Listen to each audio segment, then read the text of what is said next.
Hey everybody, and welcome to another edition of Voice of the Voices. I'm Ansley Young, and today I have with me a very special guest, Monica Rial. How are you doing today, Monica? Hi. I'm doing okay. I've had better days. I'm on Benadryl, so if I'm a little loopy, I will apologize. My skin has decided to react violently against me today. That sucks. Yeah, it does suck.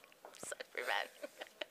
So we have a couple of questions here for you. First Sure. of all, what was it like working on Ghost Stories? Ghost Stories was awesome, and unfortunately, it's something that I don't think I'll ever get to do again because we were given free reign, basically. We didn't have a script. We kind of just improvised as we went along, and that just doesn't happen every day. It's not every day that somebody gives you something that they worked in, blood, sweat, and tears, and go, here, just do whatever you want with it. And so it was so neat. I'm so glad that I got to be a part of it because I don't think that something like that will ever happen again. Now, a show that's a little bit more serious, Gunslinger Girl. What was it like working on that? That was really serious. Gunslinger Girl was great. What really got me is that I was the kind of pivotal dark side and doom and gloom of the whole thing. So it got really dark for me, and the ending of that first season it really brought a tear to my eye. It was awesome. It's a great show, and I think that the moral of the story and everything is really strong, and I like that it plays it in a way that it's not like throwing morality in your face. It's doing it in a very subtle kind of way, which I enjoy. And another show you worked on, one of my personal favorites, directed by Christopher Bevins, Michiko and Hachin. Oh. What was it like working on that? It was awesome getting to work on Michiko and Hachin because a lot of people don't know this because I'm really, really pale, but I'm Hispanic. So it's very rare that Hispanic characters come along in anime because there aren't a lot of Hispanics in Japan. So getting to play Lara Gonzalez and then School Rumble, and then getting to play Michiko, who was also Hispanic but had that kind of attitude to her that I don't usually get to play, and then getting to use like my low voice. That was fun. So I really love working with Bevins because he allows me to kind of push myself and do things that other directors might be kind of scared, to try. And so yeah, that one was just fabulous. And it's just such a great story. Such a great story. I think what it says about human relationships is awesome. I love that show. Such a good one. If you haven't seen it, you really need to check it out. Another show you worked on, Watamote. Yes. What was it like working on that? Watamote was fun for completely different reasons. I think it's great. I know a lot of people tend to think that it's poking fun at social anxiety, but I really think it's more of like a trying to empower people that have social anxiety.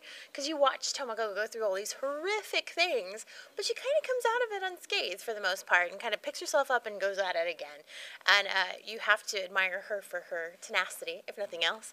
But it was so much fun because that character didn't have a lot of the little lip flaps that we talk about. A lot of it was off screen and these monologues, internal monologues and stuff.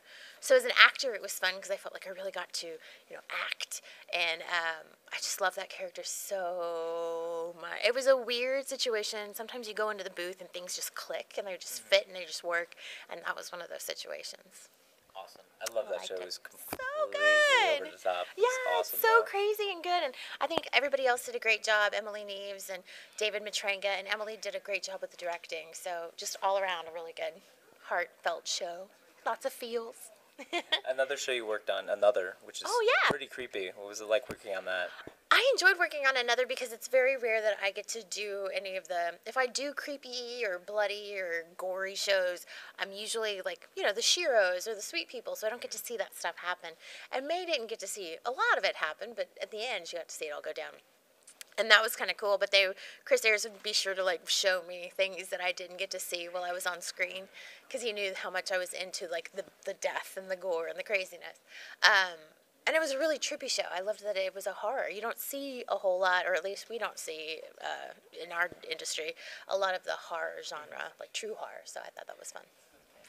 And now that we heard about some shows you worked on, how did you get started in the industry? It was totally an accident. I was doing Shakespeare in the Park with a gentleman named Jason Douglas, who is a fantastic voice actor.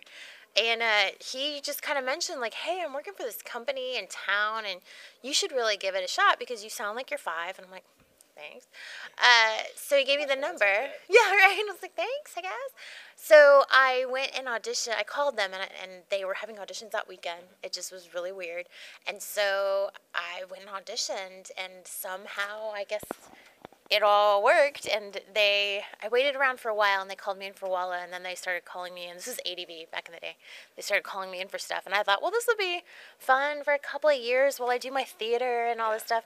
I didn't ever think it would become my career, but I'm so happy that it has, and that I'm actually getting to do this, for the long haul. Awesome. It's fun.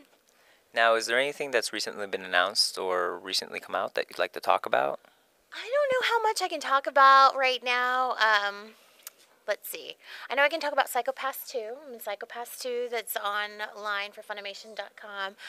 Laughing Into the Clouds. They're doing a lot of these broadcast dubs where we're kind of keeping up with what's going on in Japan. From Sentai, I just worked on a show that I know we'll have a cast announcement soon, but I can't talk about it quite yet. But I'll say, Completely keep your eyes open. There's about to be a lot of announcements really fast, and I hope you guys don't get sick of me. Never get sick of Monica. You say that. I'm going to wait till the day where you're like, no more Monica.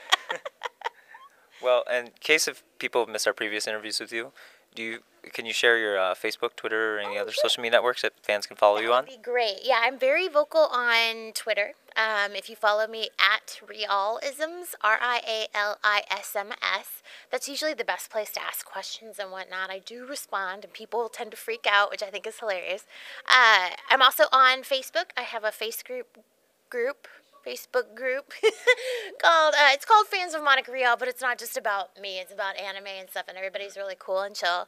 And that one's pretty easy to find. It's the Rialists, which I love. Hey, and other than that, I think that's it. Those are the two best places to find me. And Awesome. if you want us at a convention, I know people always ask, like, how do I get you to a local con? Make sure to contact the convention and tell them who you want to see, and that's how we get invited. So Cool. Sounds that's good. that. Well, thanks for joining us Thank today, you, Monica. and I'm It's a sorry pleasure that as I'm always. kind of drowsy and blotchety, but You did fine, and you look well, perfect. thank you. You're so sweet. Thank you. Thank you, guys. You're all too nice. I'm gonna do my panel and then fall asleep. Well, thanks for joining us today, guys. I'm Ansel. And I'm Monica. We'll see you next time.